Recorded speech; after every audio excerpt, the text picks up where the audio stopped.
आपण पाहतो तेव्हा मला वाटतं की त्यांनी आपल्या कुटुंबाकडे आणि वर्गाकडे.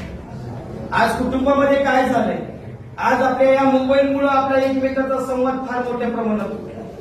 आज मुलगा मुलगी एका बाजूला आहे, आई वडील एका बाजूला आहेत, प्रत्येकाच्या हातामध्ये खेळण्याचं डबडं आपल्या हातामध्ये आलंय. पण याचे जे दूरगामी परिणाम आहेत ते अतिशय गंभीर आहे. माझे मोठे भाऊ हे डॉक्टर आहेत, जे सायकॅट्रिस्ट आहेत.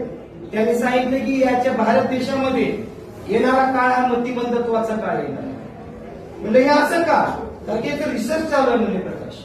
म्हणजे कसलं रिसर्च चालू आहे, तर आपल्या हवेमध्ये जे आपले दोन्ही या ठिकाणी त्यांनी रेडिएशन सोडलेले आहेत आपल्या मोबाईल फोनसाठी.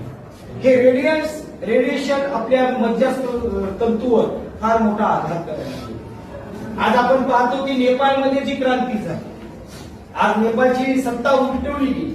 याचं कारण होतं की तिथलं सोशल मीडिया बंद पडलं.